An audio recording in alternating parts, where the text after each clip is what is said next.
Hello et bienvenue dans une nouvelle vidéo. Aujourd'hui, on va parler des revues rapides et de ce qui nous attend pour le mois de juin.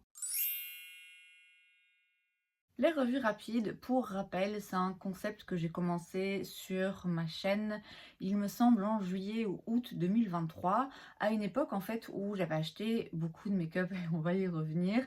Je testais beaucoup de make-up tous les mois et vous savez, tous les mois je fais une vidéo top et flop, mais je me retrouvais en face de beaucoup de produits qui étaient finalement un petit peu entre les deux, qui étaient un peu bof. Il y avait des produits dans ces catégories qui étaient bien, que j'aimais bien, mais bon, je pouvais pas non plus dire que c'était top et des produits qui vraiment me sautaient aux yeux. Et pareil, il y avait des produits que j'aimais moins, qui n'étaient pas extra, mais qui n'étaient pas non plus des fails complets. J'avais donc commencé tous les mois à faire une vidéo revue rapide dans laquelle donc je mentionnais brièvement les produits que j'avais testés et qui se retrouvaient ni dans les tops ni dans les flops. Ces vidéos revue rapide, j'ai arrêté d'en faire, il me semble, en janvier ou en février, puisque, bon, déjà depuis février, je suis en no-buy. Déjà avant ça, j'avais pas acheté tellement de make-up, j'avais moins de make-up à tester. Et donc, j'avais plus forcément la nécessité de faire une vidéo dédiée à ces produits qui tombaient au milieu, puisque j'arrivais à les inclure dans les vidéos top et flop. Et ici, en réfléchissant, j'ai eu une idée et j'ai donc été regarder toutes mes vidéos revues rapides, il me semble qu'il y en a 7 sur ma chaîne.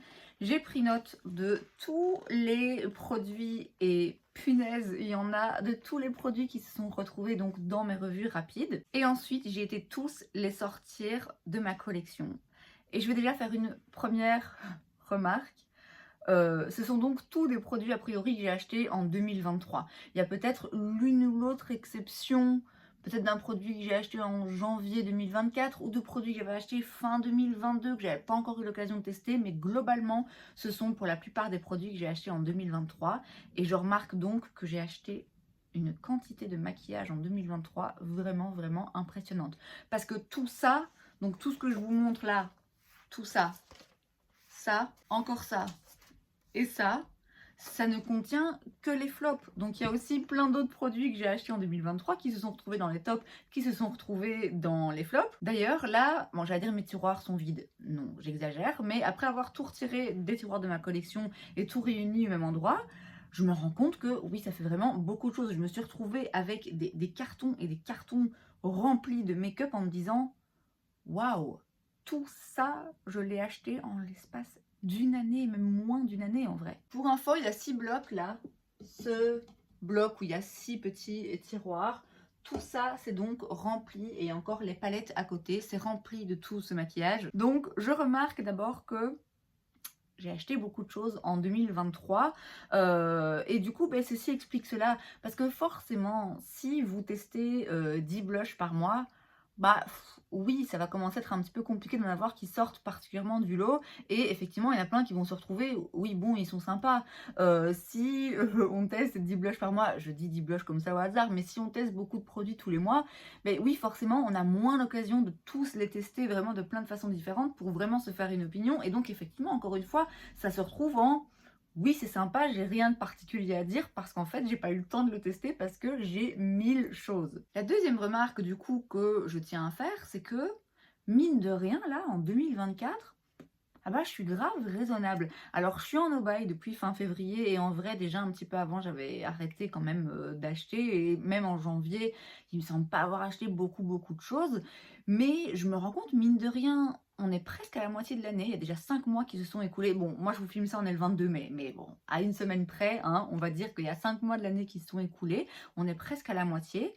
Et j'ai acheté très peu de make-up. Je vous avoue que je suis un petit peu partagée. D'un côté, je me sens bizarrement fière de me dire waouh, c'est bien, j'ai vraiment pas acheté beaucoup de make-up cette année.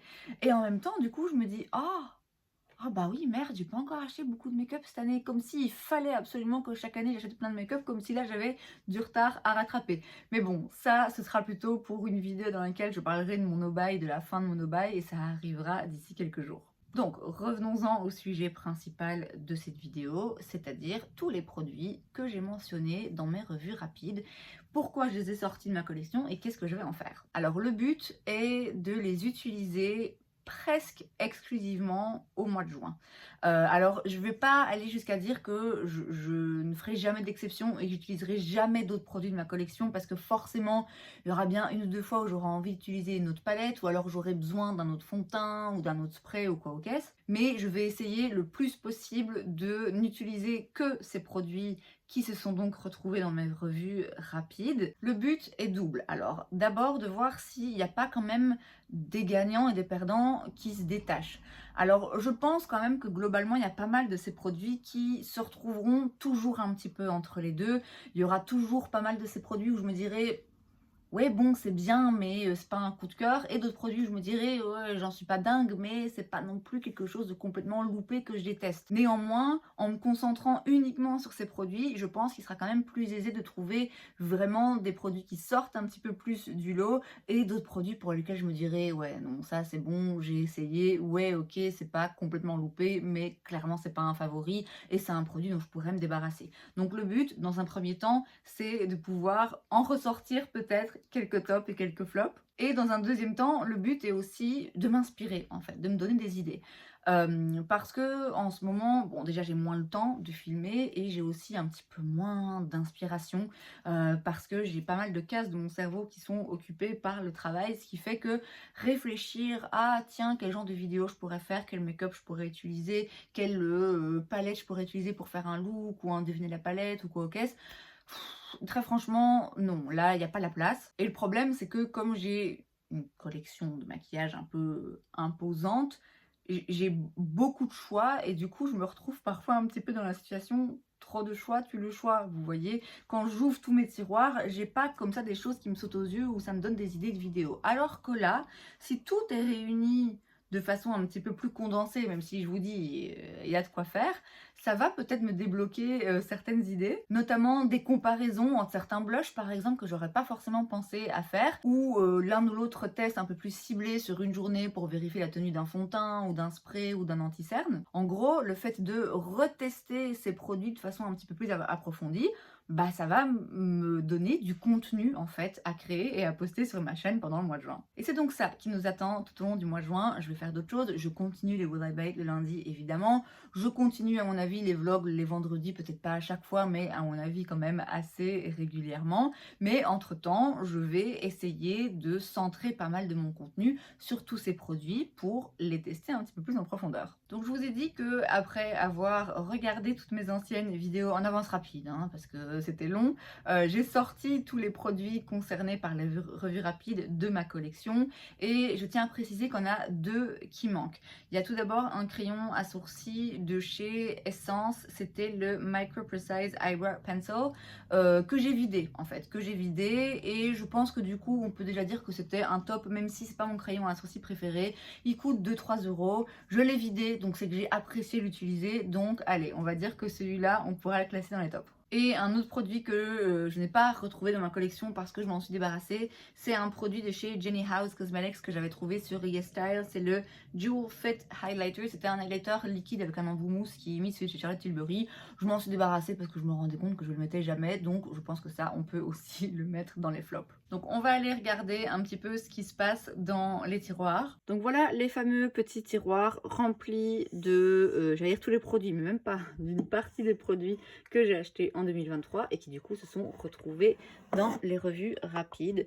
Dans le premier tiroir, j'ai mis les primers et les fonds de teint.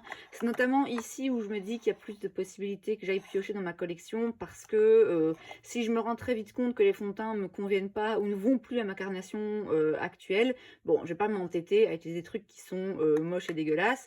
Pareil, le spray de chez Beauty Blender. J'en ai déjà une opinion, je pense, assez déterminée. Et je sais surtout que c'est pas un spray que je peux utiliser pour allonger la tenue de mon make-up. Donc ça, sûrement que j'utiliserai d'autres sprays de ma collection. Ensuite, dans le petit bac suivant, j'ai les anti-cernes et les poudres. Donc j'ai des poudres libres, j'ai des poudres de finition. J'ai envie de vous dire, c'est un petit peu la même histoire que pour le premier bac que je vous ai montré. Les produits comme ça, base de teint, si à un moment donné, il n'y a plus aucune teinte qui me convient là-dedans, ou si je me rends compte assez rapidement, assez rapidement que ces poudres ne fonctionnent pas, bah alors j'aurai plus de chances d'aller piocher d'autres produits dans ma collection. Ensuite, j'ai les produits pour le teint, mais colorés. Je sais pas si vous voyez, mais c'est un délire. Tout ça, j'ai acheté en 2023 et il n'y a même pas encore tout. Combien de blushs? Combien de blushs? Donc de ce côté, c'est donc les produits colorés pour le teint, mais version poudre. Là, c'est pas rangé, hein, mais je trierai un petit peu correctement. Et ici, les versions crème liquide. Alors, je pense sincèrement que là, j'ai de quoi faire. Clairement, même si j'ai plus que ça pour le reste de ma vie, j'ai quand même assez.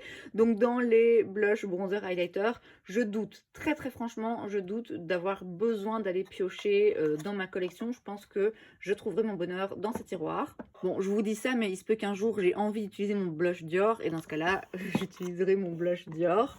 Ensuite, pour les lèvres, il y a pas mal d'huile à lèvres plutôt, d'huile et de gloss, ce qui m'arrange bien puisque c'est plus ce que j'ai tendance à porter en ce moment comme je travaille. J'ai pas forcément envie de mettre un rouge à lèvres rouge comme ça, longue tenue. Je pars plutôt le matin avec une petite huile ou un petit gloss et puis j'en réapplique la journée si j'en ai envie. Et donc là, de nouveau, je pense qu'il y a de quoi faire. J'ai quand même un petit peu de tout, hein. J'ai aussi des rouges à lèvres raisin classiques. J'ai aussi quelques crayons.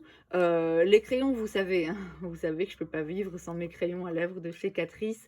Donc, bon, de nouveau, si après avoir réessayé quelques fois ceux-ci, je me rends compte que ça ne va pas et que du coup, bah, ça a une influence négative sur les autres produits lèvres, bon voilà, peut-être bien que j'irai reprendre mes crayons à lèvres Catrice puisque je vous dis, apparemment, je ne peux pas vivre sans. Et enfin, on a les produits pour les yeux. Alors, les sourcils, j'ai que 3 produits à sourcils. J'ai 2 mascaras colorés, donc de chez Glossier et de chez Essence, et la pommade de chez Catrice. Donc les sourcils, ça c'est sûr et certain, j'irai piocher ailleurs parce que en fait c'est pas le genre de produit que j'utilise pour faire mes sourcils. La pommade, ça fait un moment maintenant que j'utilise pas ce genre de produit. Je l'avais racheté chez Catrice pour tester vite fait. Je la retesterai, hein, du coup. Le but est quand même de réutiliser les produits, donc je vais l'utiliser, mais disons que ne fût-ce que quotidiennement quand je vais au travail, ça, je pense pas que j'utiliserai parce que je sais que ça va me gonfler. Et ça, peut-être que je les retesterai un petit peu plus. Mais de nouveau, ça, c'était trouvé dans les revues rapides, surtout parce que comme c'est pas le genre de produit que j'aime particulièrement utiliser, ou j'ai l'habitude d'utiliser, ben, je pouvais pas me prononcer en disant c'est nul ou c'est génial. C'est des bons produits si on veut utiliser ce genre de produit, mais voilà, moi j'utilise pas trop. Donc crayon à sourcils, j'ai la sourcil, je piocherai dans ma collection, ça c'est sûr et certain. Tout le reste, on a des produits pour les yeux. Alors j'ai mis tous les crayons que j'ai de chez Max More, alors que de base on avait encore utilisé que 3, un rose, un noir et un brun. Donc là j'ai mis toutes les couleurs, mais je vais sûrement pas utiliser toutes les couleurs. C'est juste pour m'y faire penser et pour y prêter attention et pour me dire, bon, ben, si j'utilise un crayon, a priori, c'est celui-ci. J'ai aussi quelques mascaras, mais encore une fois, je vais regarder quand je les utilise, s'il n'y en a pas l'un ou l'autre qui est un peu séché, auquel cas je devrais m'en débarrasser. Et puis, je verrai aussi si finalement, c'est tous des mascaras qui me plaisent pas tellement. Encore une fois, peut-être que de temps en temps, quand j'aurai envie de faire un look sur mes yeux qui est vraiment très joli, si je trouve pas mon bonheur ici, je pourrais aller piocher dans ma collection. Et voilà donc les palettes que je vais tenter d'utiliser un petit peu plus au mois de juin. Il y en a 2 de chez Colourpop, il y en a une ici de chez Essence, une de chez Pat McGrath, une de chez Sigma, une de chez She Glam. On a une palette Max More et 2 petites palettes ici Fab Factory. Donc parmi tous ces produits que je viens de vous montrer, il y en a très franchement déjà quelques-uns que j'ai failli retirer de la sélection et mettre d'ores et déjà dans une catégorie flop. Des produits où je me rends compte, en fait, je les ai plus touchés depuis parce que j'ai pas forcément envie. Des produits où je me rends compte en les mettant dans ma liste, je me suis dit, oh, pas envie d'utiliser ce produit parce que je sais que c'est un produit qui est un petit peu galère. Et donc techniquement, Il y en a déjà quelques-uns où je pourrais me dire, bon allez, je les retire. Mais, histoire quand même de leur redonner une chance, on les laisse pour le moment dans cette sélection.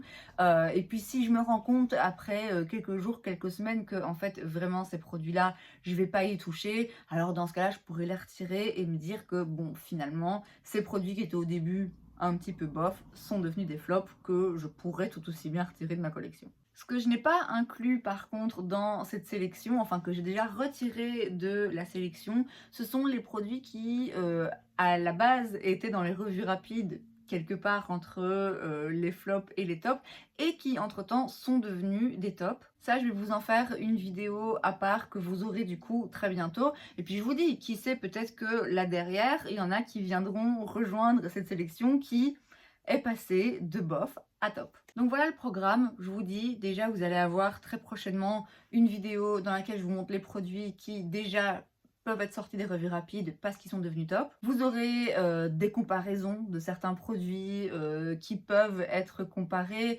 Vous aurez des wear tests, donc où je porterai par exemple un fond de teint ou un anti-cerne toute une journée, où je les comparerai éventuellement aussi pour voir un petit peu ce qui fonctionne. Et puis n'hésitez pas à me dire si vous avez vu un produit dans ces tiroirs sur lesquels vous voudriez une revue un petit peu plus poussée ou des comparaisons ou des avis. Et c'est donc tout pour cette vidéo, j'espère que ça vous a plu. Si c'est le cas, n'hésitez pas à laisser un like. Vous pouvez aussi vous abonner à ma chaîne parce que c'est gratuit, donc pourquoi pas. Et moi, je vous vois la prochaine fois.